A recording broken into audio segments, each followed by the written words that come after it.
Hello, everybody, and welcome back to the West Ham Network. This is your Hammers Headlines in association with our good friends over at Knees Up Mother Brown, KUMB.com. Make sure you do go across and check out the wonderful content as per usual. I am here bringing you some of the news stories for today. I've given you a couple of pieces of content already. We've talked about Banzuzi, and there's a little bit of an update we're coming on to later on during this show. And earlier on this afternoon, I spoke to you about the kind of ongoing rumour that Tim Steidten is heading out the door at West Ham. So without further ado, there's no point in me going on, nattering on. If you're not new around here, then you know what you've done. You've subscribed already, but if you haven't subscribed already, hit that subscribe button. We're on the march towards 30,000 subscribers. Hit the thumbs up. Please leave a comment as per usual. I'm going to get started onto the story, and that is all about Karen Brady and what is she doing? She's at the wheel. Is she at the wheel of Tim Steidten's heading out the door? We're supposed to be bringing in Kyle McCauley, the chief analyst from Chelsea, but it looks like it's been reported that Karen Brady out, is being involved in negotiations for some of the low-profile targets identified by some of the scouts or data analysts at West Ham. We don't know the full truth element to this, but if this is any form of truth, then I know she's a businesswoman, but I don't really want her near the playing element of this team. I don't get it. I don't understand it. I don't understand the direction of what the club are trying to achieve by doing that. It just makes you think that they're pulling the wool over your eyes when it comes to this situation. But it does lead into the fact that things are going to change behind the scenes no matter what. So if there is any element of truth, and if Karen Brady has been in negotiations, in particular over the Banzuzi deal and trying to negotiate the best deal for the club, then it does concern me. I get that she'd be out there to look for the best interest of the club, but it's the point and it's the nature of how it's been done.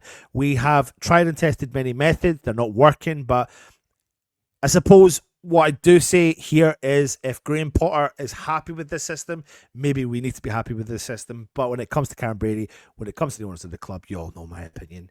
So let's see what transpires with this one. Put your comments in and let me know your thoughts. Next up is West Ham are tracking Sunderland midfielder Dan Neil, but face a challenge to seal a deal this month. Sunderland are pushing for an automatic promotion from the Championship and are definitely going to be unlikely wanting to lose their captain as well. But there's also been interest from other clubs, including former manager David Moyes at Everton, keeping a key interest in the player. 23-year-old is valued at around about £15 million. Sunderland are fourth, 4 points behind second place Sheffield United.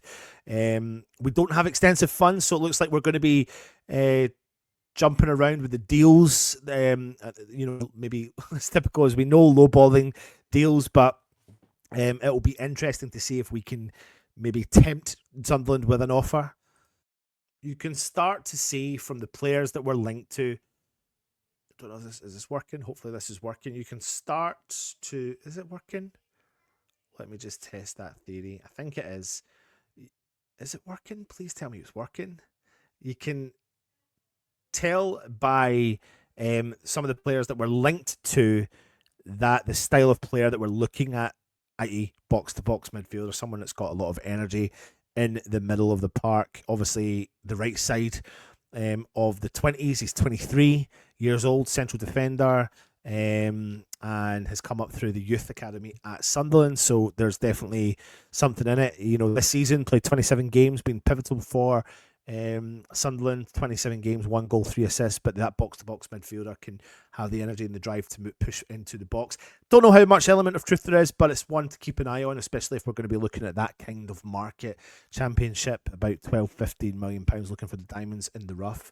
Let me know your thoughts on that one. The next one for you is an interesting story, actually. The Jean-Claire Todibo twist, you could call it, as Marseille made an inquiry to sign him this window to see if there was any availability of bringing him in, but he's likely to stay at West Ham. Apparently he is extremely happy by being at the club, considering he's not had the best of starts, and that's not necessarily down to him, but he wants to prove his worth at the club, and I think he seems to really care about being at West Ham, and that's quite an exciting thing considering we all know what he is capable of doing on his day. So we get him fit as quickly as we possibly can. He's going to be a real important person at West Ham for Graham Potter moving forward. So let me know your thoughts on the Todibo situation. But as things stand, West Ham are committed to the obligation to buy. He's already hit that marker. So in the summer, the money will be going to his club, and we'll be bringing him in on a permanent. And I think between now and then, as long as he's fit, you'll maybe see how the transition of us moving into a Todibo centre back, controlling that whole back area, him and Max Keelman. So let's know what you think of the Todibo loyalty he is hopefully showing to the club right now. Like I said, that is the end. Short, sharp, straight to the point. Hammers headlines in association with our good old friends at Knees Up Mother Brown. Hit the thumbs up, hit the comments, let us know your thoughts, subscribe to the channel, take it easy, come on you irons.